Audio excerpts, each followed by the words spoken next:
All right, mic check 1 2. Are we in this joint? All Yes, right. sir. All right. Sounds good, guys. Welcome back to another episode of Dom and Gonz Sports Talk Summer Edition because it's hot outside. But I'm not going to talk about the heat because we are indoors. No, Gonzi, you're outside. Sorry. Yep. Gonzi's outside. I'm currently indoors because it's too hot. But before we get into everything today, Gonz, how are you doing on this nice summer day? Yeah, it's going pretty good. Very hot. It's like in the 80s down here still. So I'm gonna head to the beach probably right after this. Yeah, it's like pure 90s out here right Yep. now. And can we just get to the fall, please? Go to 60s, the pool. 70s. We Yeah, got a yeah, I'm pool. gonna have to like Yeah. dip into something. My skinny dip in something because it's too hot for Crazy. all this. But but guys, again, welcome into another episode. We have some. I guess it's not really breaking anymore because it's been about like 3 days. But that's neither here nor there. We have some exciting news that we wanted to discuss with you all. As you all are aware, Jaire Alexander is indeed a Baltimore Raven. He signed a 1-year, $4 million deal that could escalate to $6 million based on incentives. Lamar talked about it earlier this week. He told Eric DeCosta, go get him, Eric. And I think Eric heard him because the next day he was in the Raven facility signing a contract. Um, when I first saw the news broke, I was very excited to see it. I called Gonz immediately to tell him about it. Before we really like get into the meat and potatoes of the Jaire signing, Gonz, I want to get your first thoughts when when you saw that Jaire was in the building to sign the contract. Well, we talked about it in our last episode back on Monday, I believe, and that's up on YouTube now if you want to check that out. I mean, everything we discussed. We got him for a cheap deal, which is shocking. I mean, how cheap it really was. What was it, like $6 million? Yeah. With Technically, initial contract is $4 $4 million. It million with can get incentives, up so to up to $6 $6 million million. with Yeah, incentives. Correct. right. So yeah, I mean, instant reaction was pretty shocking on how cheap it was. I wasn't expecting it to be that cheap, but again, Ravens got themselves an All-Pro corner with healthy. So, and this is exactly what I wanted them to do, and I didn't believe they were going to do it because, financial reasons, and I thought Alexander would need more. So I was happy but a little surprised on how they were able to get it done. This definitely was a team-friendly deal because it was not, money-wise, not a lot. He wants to play for Baltimore. He wants to try to go for a ring, and that's why he signed up and joined. I mean, joins a crowded secondary, talented secondary. He was even present for the last practice. He stood on the sideline, was able to observe some of this Ravens defense make plays, which we'll talk about in a little bit. So I'm excited. I'm surprised and excited. Yeah, I think it's like pretty much everything we discussed, right? We discussed that if he came into this team and he can give us a good, healthy season, that this defense can be dangerous. And lo and behold, he signed the contract. He is here for this season. And the talks have already started, right? You see everywhere on social media. The Ravens have no excuses this year. There's no reason they should choke in the playoffs, yada, yada, yada.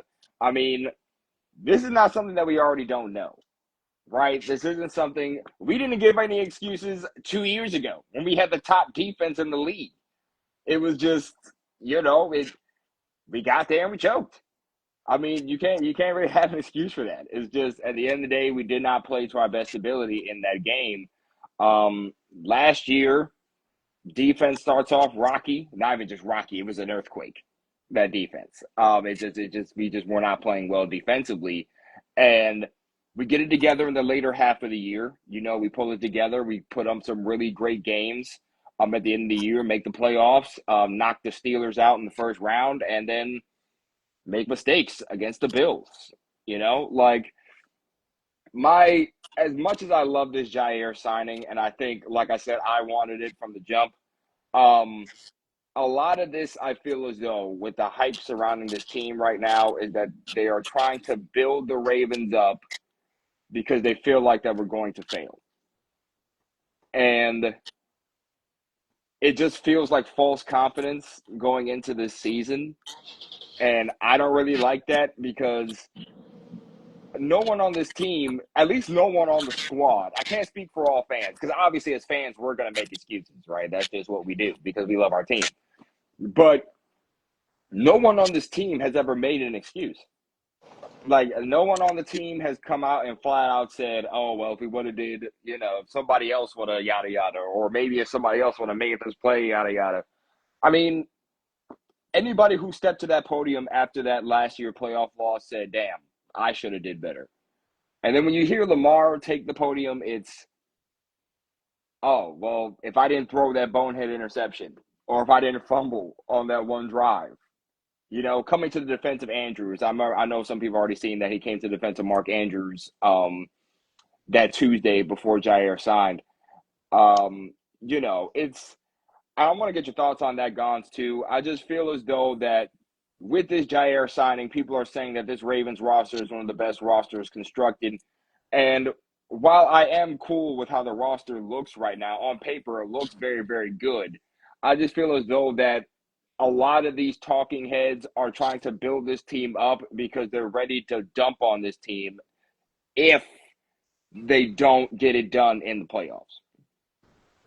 Well, hey, listen. I mean, that's just what the media it is. I don't think the Ravens care about what they're doing because the media is always going to talk. I mean, back when it's always been a thing for this team. I mean, back when Jackson was a rookie, he couldn't pass the ball. He can't throw it from the pocket. He can't throw the sidelines or whatever, outside the numbers, blah, blah, blah. Now it's, oh, he can do all that. He's won MVPs. He's the best passing season in Ravens history, touchdown ratio-wise. It's just new narratives, not new narratives. They're always going to come. So I don't really think too much about it. I don't think the Ravens do anyway. But they know that they're set up for success this year. I think they talked about that. What is it? A season of vengeance. This was up on the podium. I think the same press conference that we were talking about where he was defending Mark Andrews. This is a season of vengeance. They know what they need to do. They know what they got to do. Now, I'm not saying they're going to do it, but they know what they need to. They know what they got to improve upon, and that's playing well in January, which is something they haven't done for years. But I mean, they're starting to put together some good postseason games, like the first one, but they can't go on a streak. That's the problem now. They show up for the first game, they do their thing, and then second pressure gets to them second game. So if they could find a way to just string together some good performances in January, then they should be okay. And they know they need to do that. They know they haven't done that, and I think that's what's going to be in their mind all season long. So I don't really care what the media thinks. The media is just looking for content for their shows. So yeah, they will do that. I mean, as soon as the Ravens lose, they'll tear them apart. But I mean, it's what it is. I think this is a solely on the Baltimore Ravens themselves, and this is a journey that they got to take and shut out all the outdoor noise. And I think they'll do a good job of that. I don't think they let the noise get to them. It's I don't know if choking the playoffs is because they hear stuff outside. I don't think it is. I think they just get in their own heads about previous performances. So this is something they're going to have to get over themselves. And whatever the media says, whatever they say, they'll say, and it's cool. I don't care. Just tune it out. But that's my thoughts on it. I think they're aware of their issues, and the only way to fix them is to fix them yourself. Just shut out all that other BS, and hopefully they get it done. But yeah, they do have. There's no question their roster is really good. No question.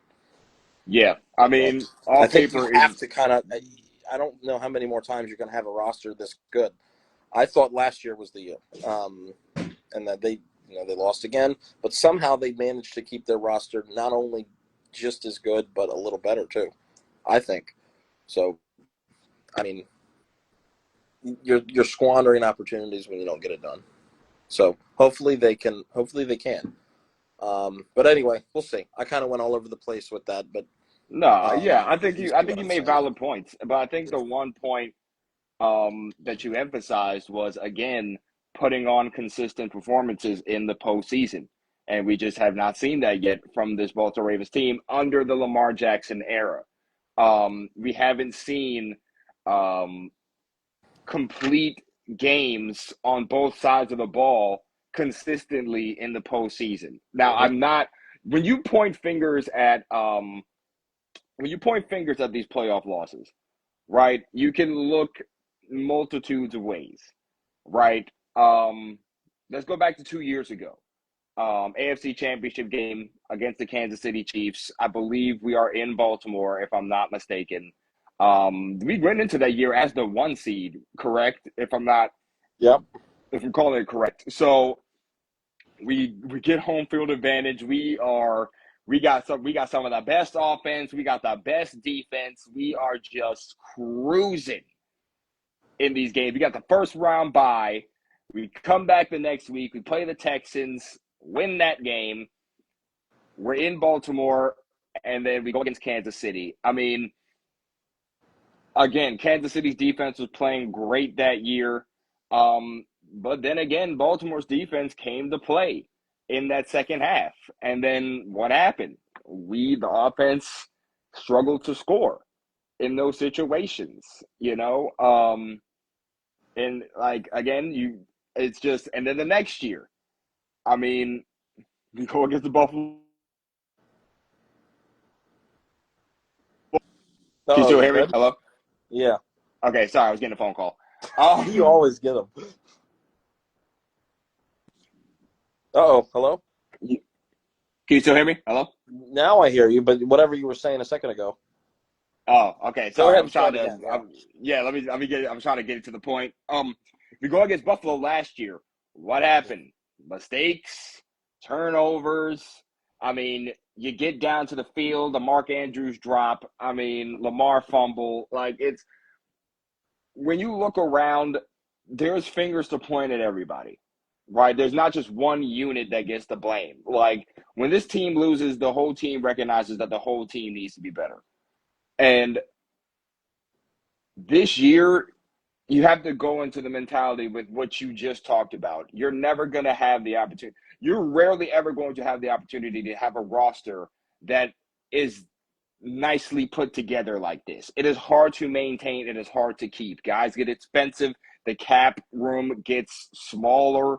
I mean, guys also get older, maybe start to age out, expiring contracts. See, like the list goes on and on. You don't know how long you'll be able to maintain this roster.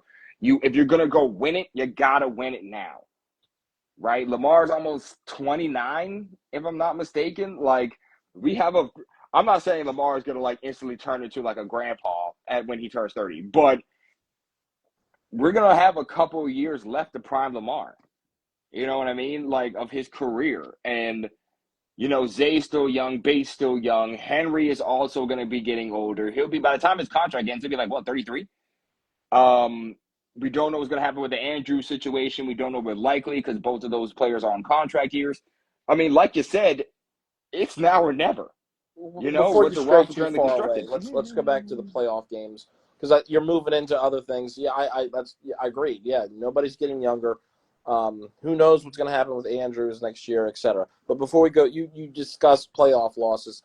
I think the biggest thing that they have to fix in these games, when it comes to quote unquote choking playoff games, like what the Ravens have been doing and what's been associated with them, is the turnovers. Like if they can win the turnover battle, I think they will have such a higher chance of winning these games. Like seriously, every single game in the playoffs, we're losing the turnover differential by a lot.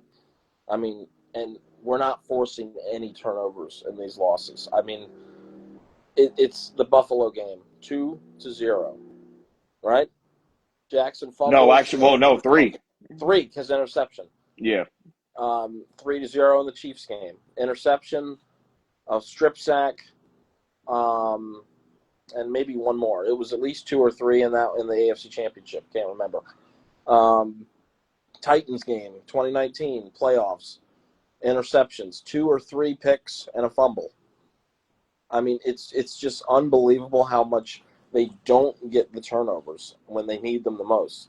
And if they could just even get one or two seems like I'm asking a lot. One, game-changing turnover in one of these games, Buffalo or Kansas City, I mean, that could put them back in the game and give them a chance to win. Even with them giving the ball away, they don't take it away. So even if they lose the turnover differential like 3-1, maybe that one turnover is when you're down by 7 and you need to stop and you get the ball back and give yourself a chance to tie the game or win.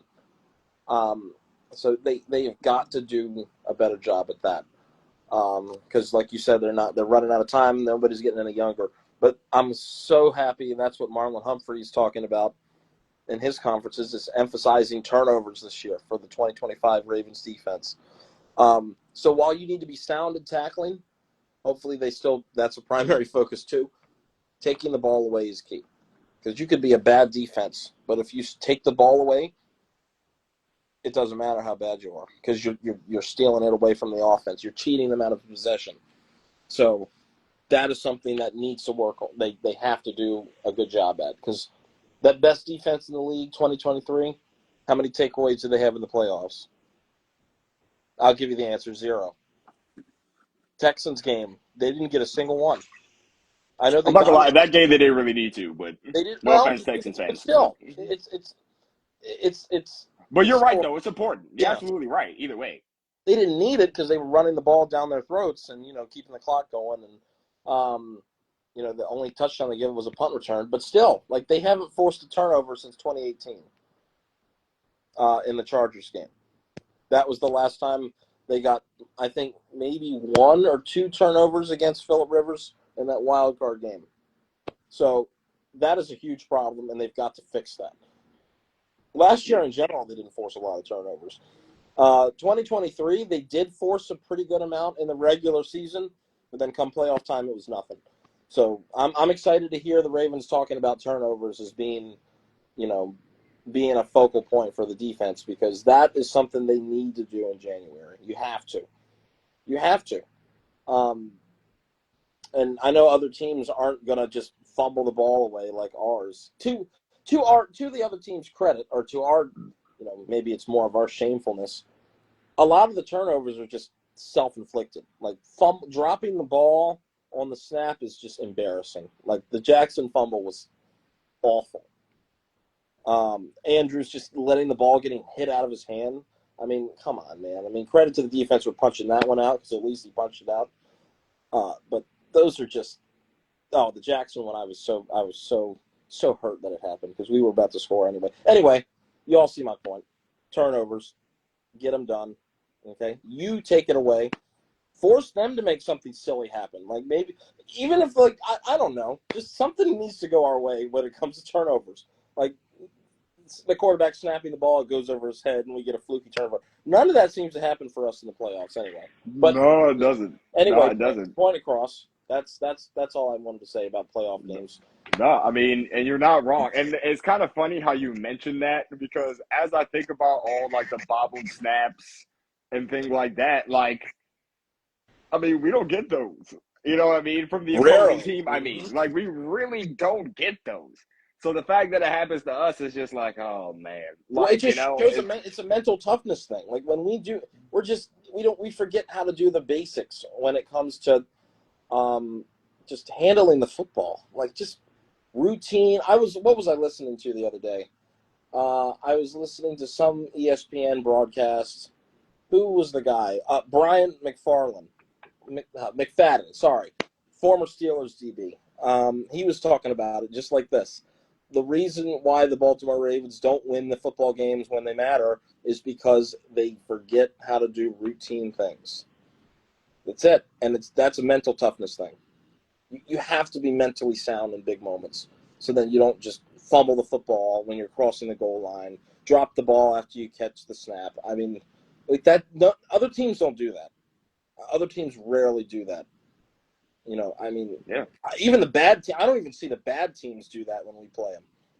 Yeah, I mean, shoot, like, it's pretty brutal. did we play, like, the Raiders games? You know what I mean? Like, it's, I don't know. It's just those things, like you said, it's just routine things that seem to not click when we're in those pressure situations, and I don't understand why. It's a mental toughness. That's what it is. I mean, it just They you get just in their got own into the groove heads. of it. They press. Even Lamar admits it. He presses.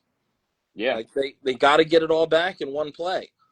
Like after the Zay fumble in the Chiefs game, oh my God, he was pressing like heck. Because believe it or not, he was starting to get into a rhythm.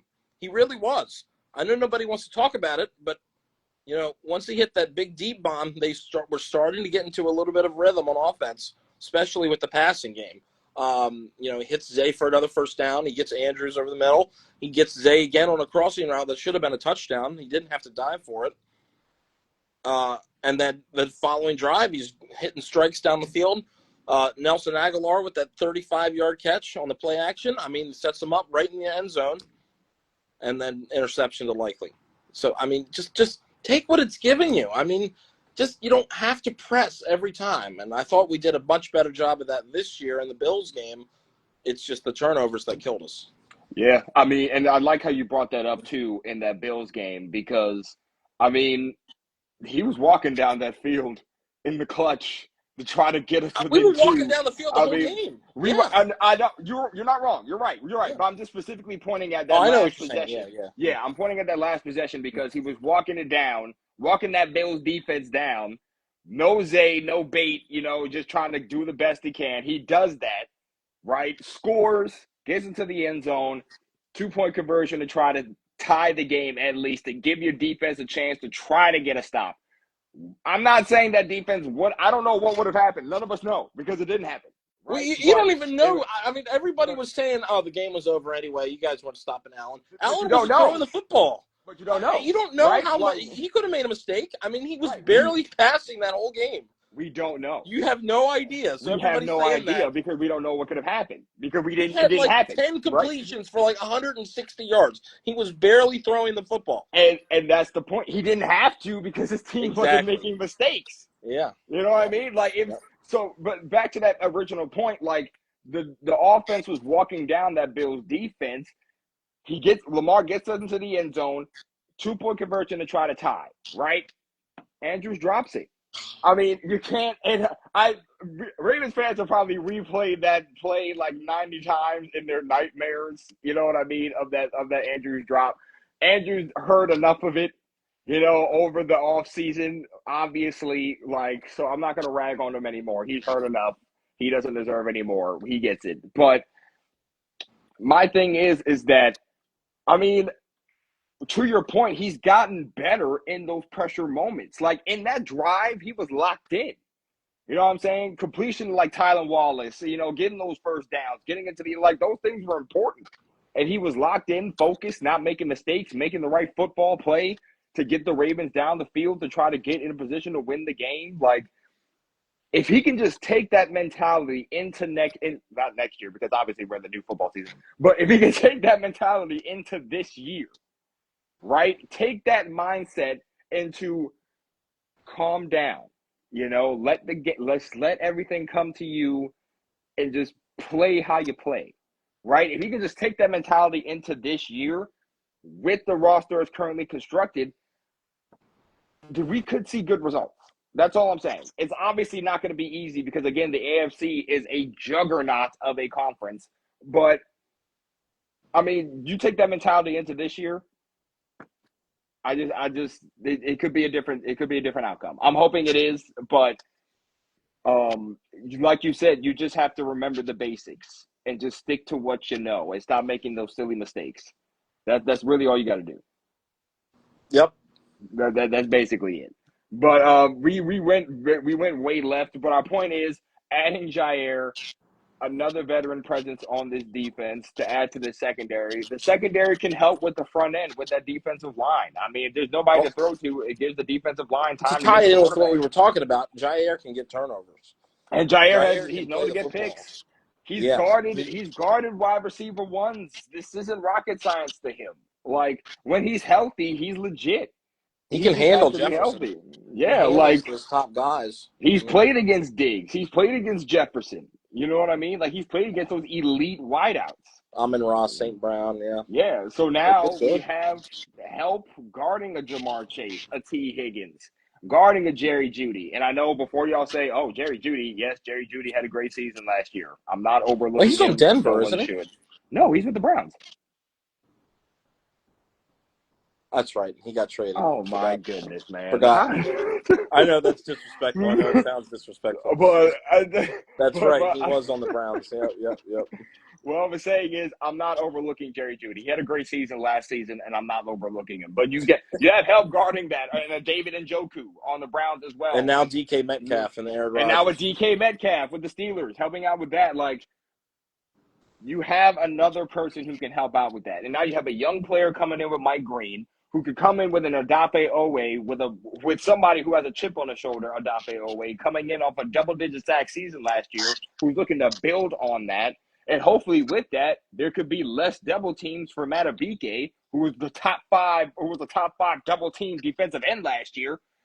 Maybe he can get some pressure off of him, and maybe he can get less double teams and get to the – things can play out to this point where this defense can take a step in the right direction, but we don't know that until we get to September.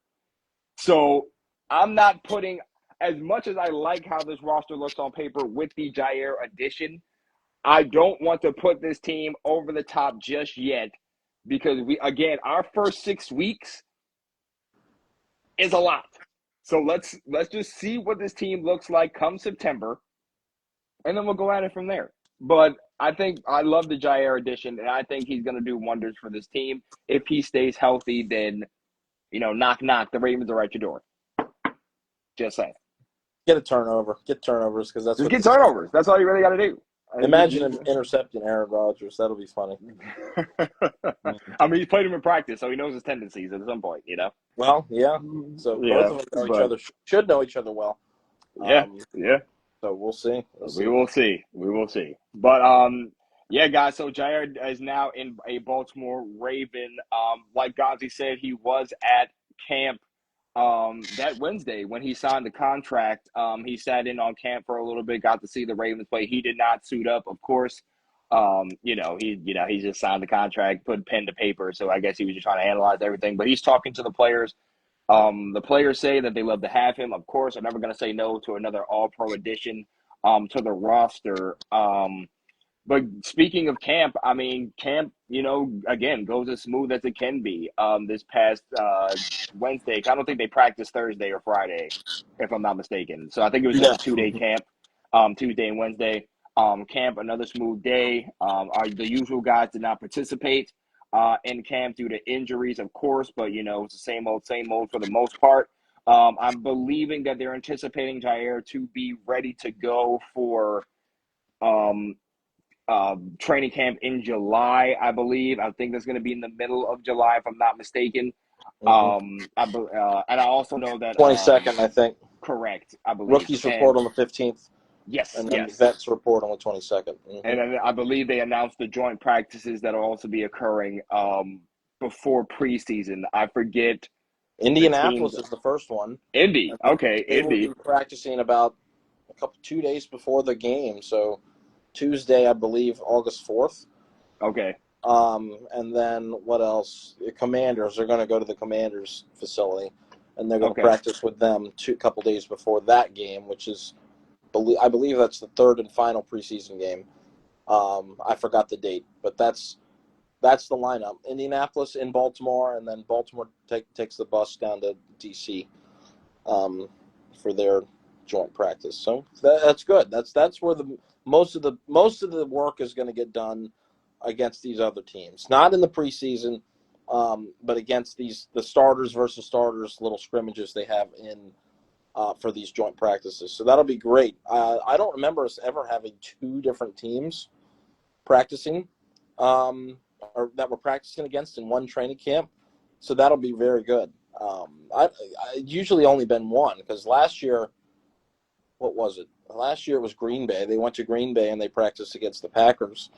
Jaire Alexander intercepting Jackson in practice, I remember. And look, now they're together. And then one year it was the Chargers, I believe, right? What was that year? What was that year that we got to that big fight? Who were we playing that year? Last year, was it? I don't think it was last year. It might have been 2 years ago. I forgot who we were practicing against, but I know there's like a big fight on the practice field. I forgot who that was. I don't remember. I'm gonna have to I don't. look up that Yeah, footage. I have to I remember know that. what you're talking But about. We'll yeah, it was like a figure big it out. fight. It went on. I know I saw it on Twitter. But uh, but yeah, I mean, that sounds like a good lineup to get some good practice reps against going into the preseason. I'm excited to see what this secondary does. I really want to see how the like Malachi and how he gets utilized, how what they're going to do with Mike Green.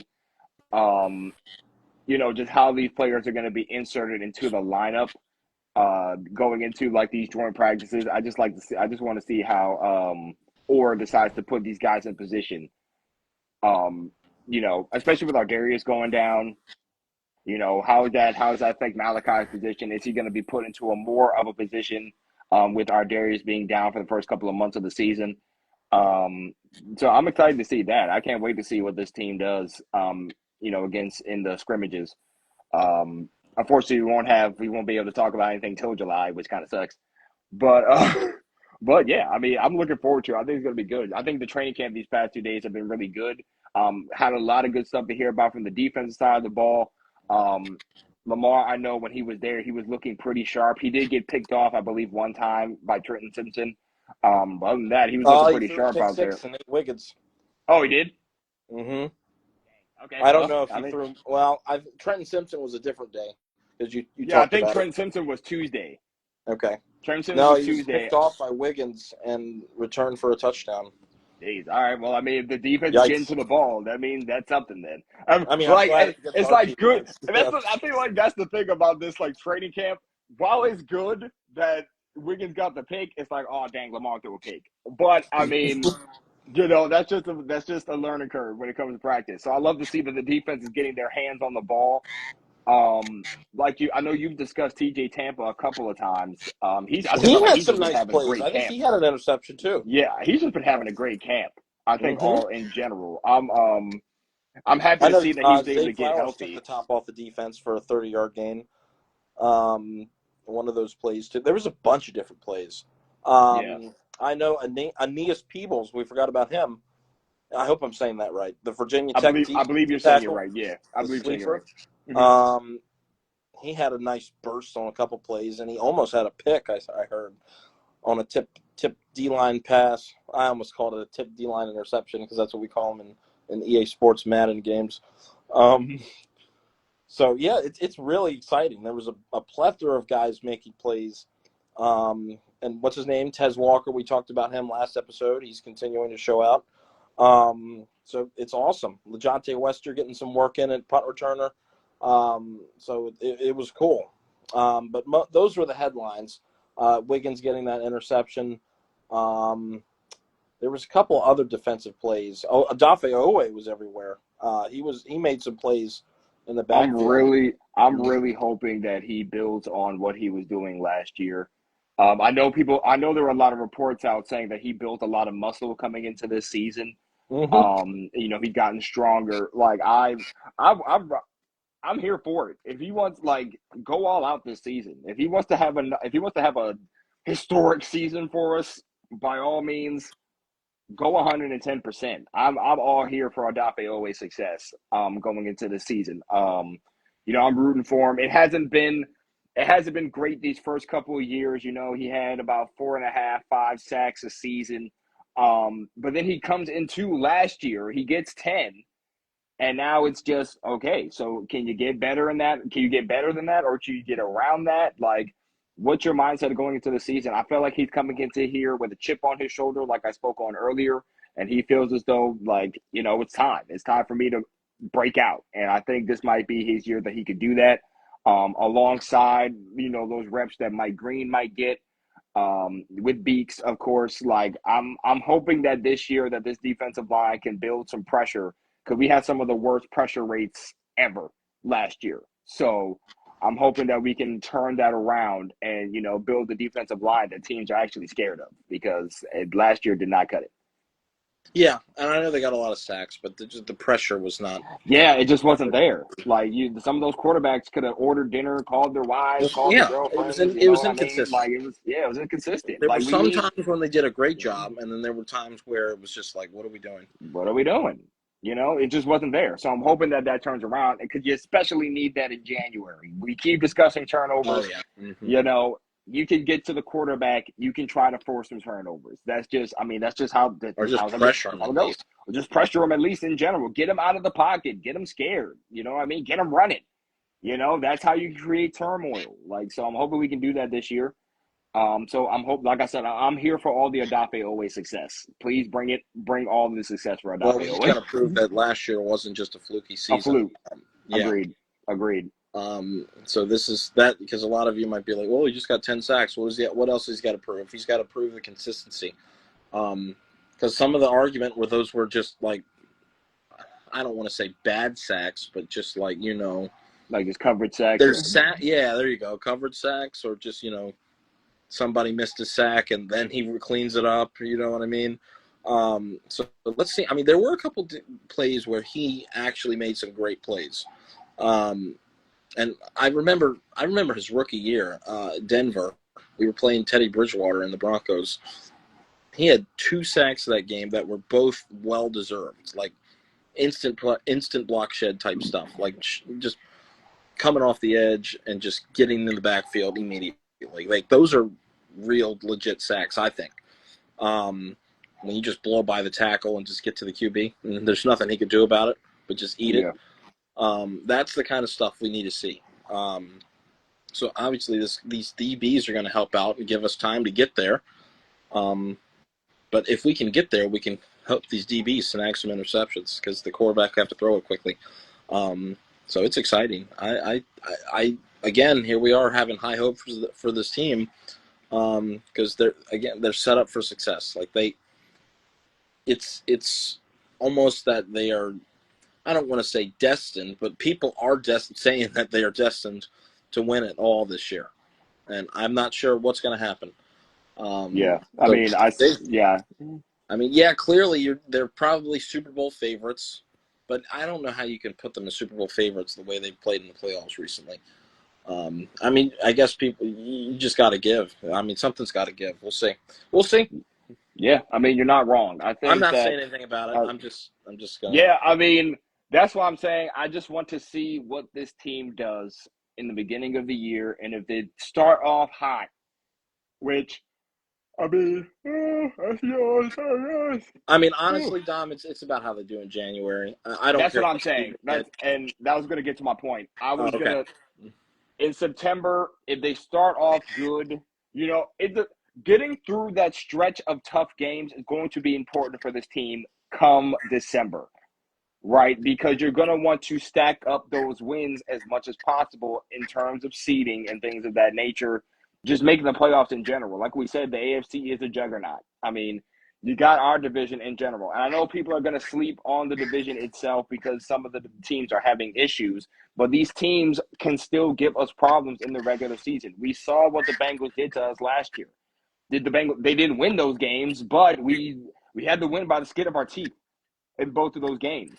Jamar Chase goes for 400 combined plus yards in both of those games. Joe Burrow throws for darn near 1,000 in both of those games. And then we have the Steelers who always seem to be under our skin in most situations. Even though the roster might not be as well constructed as ours, they still know how to get under our skin and get a win.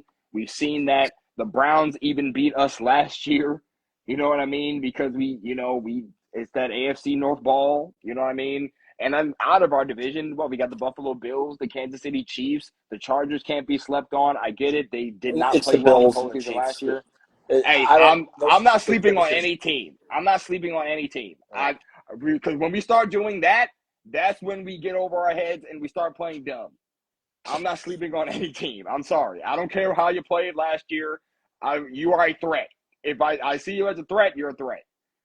At the end of the day, I'm just being real. I'm just being real. Like it's any given Sunday, man. I'm just saying, So at this point, if you can stack up those wins in the beginning of the year, get past some of these tough teams, You have a little bit of a lighter schedule going into the end of the year. Just try to do the best you can. Stack up those wins, be able to give yourself some rest when come January, and then get into that mode. That's all you have to do. It's That's gonna really how it so starts. far right now. It's gonna be the Bills and the Chiefs, and then I guess you got to throw Cincinnati in there just You because of have their to. recent You have to. recent history. But I don't know. They have not made it recent for the past couple of years. No, they haven't, but So they're still let's keep it dangerous. like that because that's one Yeah, they're less still threat to deal. dangerous. I just don't know how. I don't want to disrespect them, but I just don't know how Buffalo has so much success. I really don't know. I mean, I I mean, don't. they just.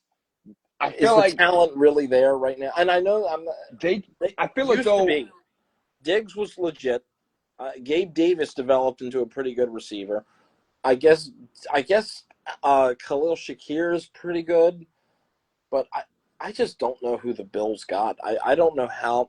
I they still don't just know how we play. lost that game. I I mean, I feel like they just play mentally tough. Like they play mentally tough, man. they just don't make Like you just mistakes. have to give them Yeah, credit. Yeah, they just play like mentally Josh. tough.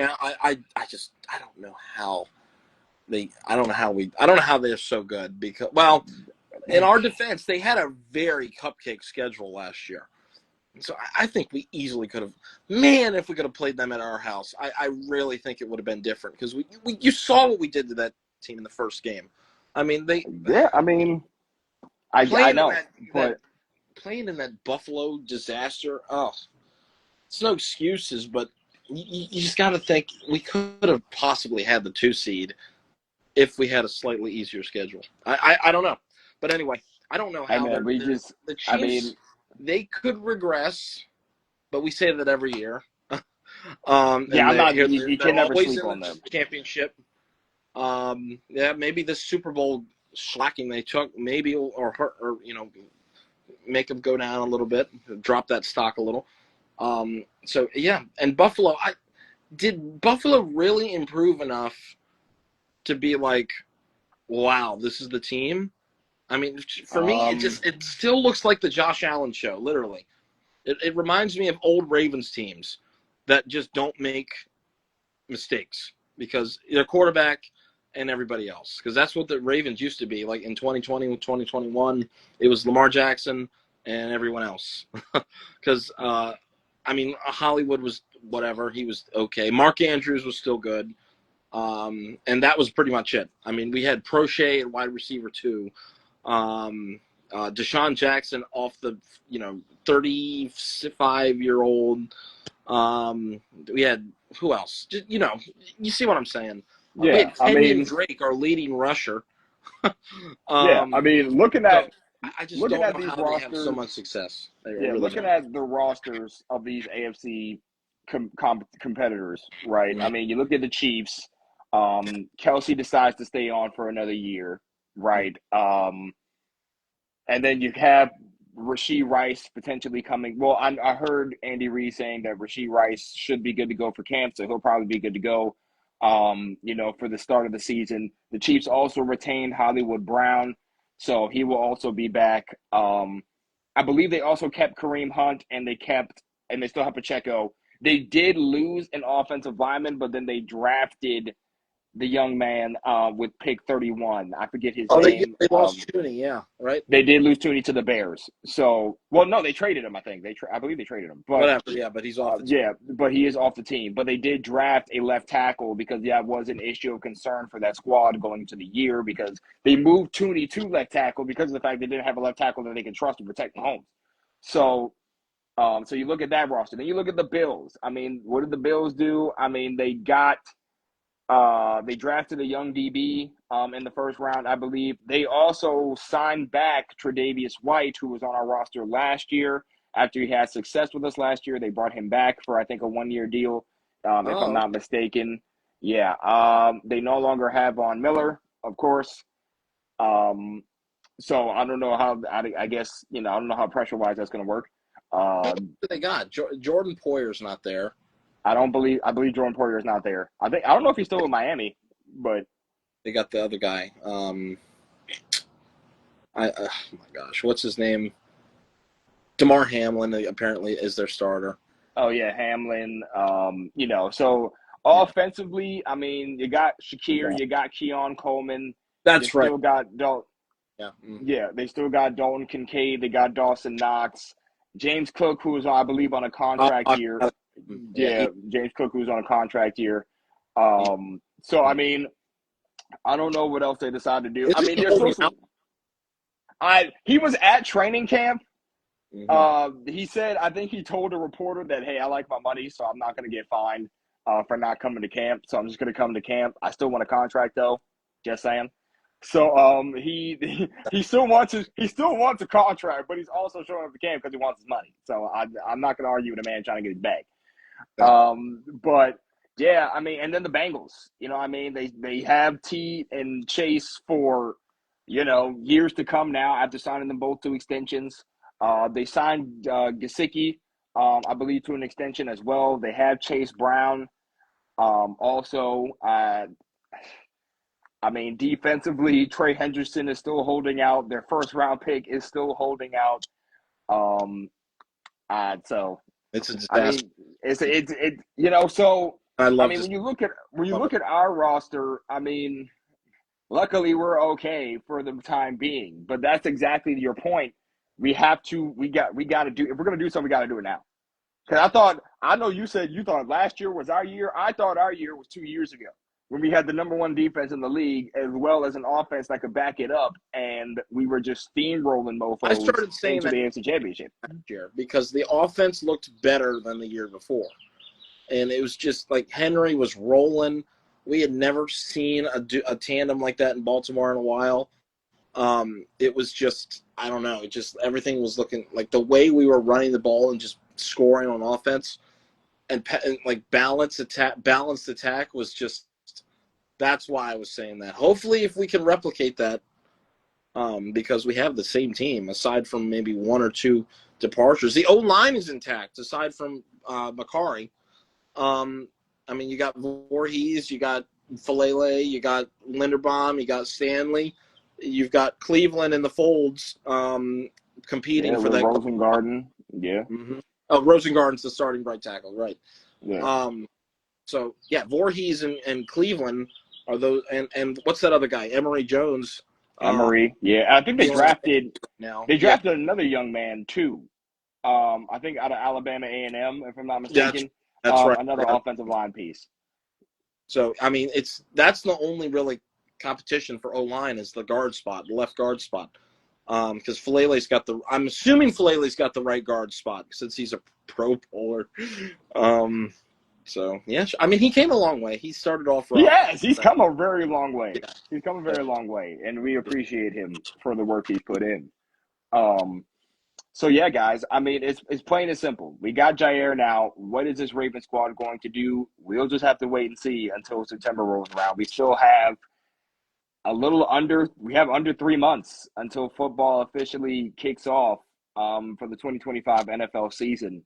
What are you guys' thoughts on the Jaire addition? Does Jaire put this Ravens team over the top? Is this Ravens roster the best roster you've ever seen in your natural born days? Let us know in the comment section down below. Gonz, any final thoughts before we just start wrapping this up? I mean, yeah, you just said it. This is, if you would have told me we would have had Derrick Henry, Jaire Alexander, DeAndre Hopkins, Lamar Jackson all on the same team like 4 years ago, oh my gosh, that's going to be great. I mean, it still looks good. I mean, Henry's still playing a high level. Hopkins can still contribute. Alexander is one of the best in the game if he's healthy. So it's hard to see why this. I mean, a lot of people are saying this is the best secondary in the NFL now with Alexander.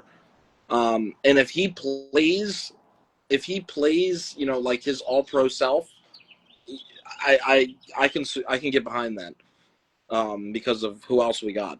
But you know, let's just pump the brakes a little on that until we see it in the regular season. But yeah, this team, it's hard not to say that it's one of the best rosters we've ever seen, at least for the Baltimore Ravens.